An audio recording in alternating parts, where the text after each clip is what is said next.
کبھی فرشتوں کو جھکایا تھا اس کے آگے، آج اسے توحید سمجھانے کے لیے جانوروں کی مثال دینا پڑی۔ اللہ کو گالیاں دیتا ہے، اللہ کے حقوق میں ڈاکہ ڈالتا ہے، اسے سمجھانے کے لیے، اس کو معبود کی پہچان کرانے کے لیے اور اسے بتانے کے لیے کہ عبادت تم نے صرف اللہ کی کرنی ہے، اب اسے مثال دے رہے ہیں اللہ الوہیت کے اوپر، وحدانیت کے اوپر جانوروں کی۔ فرمایا وَإِنَّ لَكُمْ فِي الْأَنْعَامِ لَعِبْرَةً، گھر کے اوپر دروازے کے ساتھ بندے ہوئے جانور کو دیکھ۔ فرمایا نُسْقِيكُمْ، ہم تجھے پلاتے ہیں، مِمَّا فِي بُطُونِهِ، جو کچھ ان کے پیٹوں میں ہے، مِن بَيْنِ فَرْثٍ، گوبر کے درمیان سے نکالا، وَدَمٍ، خون کے درمیان سے نکالا، دو پلیتیاں ہیں، دو گندگیاں ہیں، من بین فرث ودم، دو پلیتیوں کے درمیان سے۔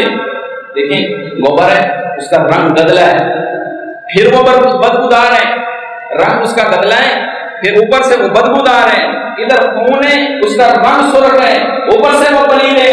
فرمایا دو گندگیوں کے درمیان سے خالص دودھ ہم نے تیرے برتن میں ڈالا، یہی خالص دودھ ہم نے تیرے برتن میں ڈالا، لیکن یہاں تقسیم ہو گیا غیر اللہ کے نام پہ۔ یہاں یہ دودھ جو برتن میں خالص اللہ نے ڈالا تقسیم ہو گیا 11ویں پیران پیر کی، اسی دودھ کے کنڈے بھرے امام جعفر کے، اسی دودھ کی سبیل لگائی امام حسین کی۔ اتنا بڑا اللہ کے حق میں ڈاکا ہے۔ فرمایا نسقیکم، پلاتے ہم میں اور نیازیں کسی اور کی۔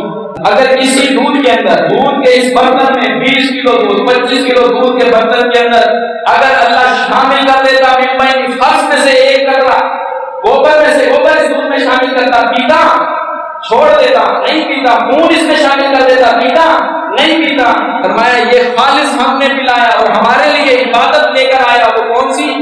ملاوٹ والی، شریکوں والی۔ اللہ کے نام کا بھی دیتا ہے، غیر اللہ کے نام کا بھی دیتا ہے، اللہ کے نام کا بھی دیتا ہے اور اوروں کا بھی خیال رکھتا ہے۔ ساء ما یحکمون، کتنا برا فیصلہ جو یہ کرتے ہیں۔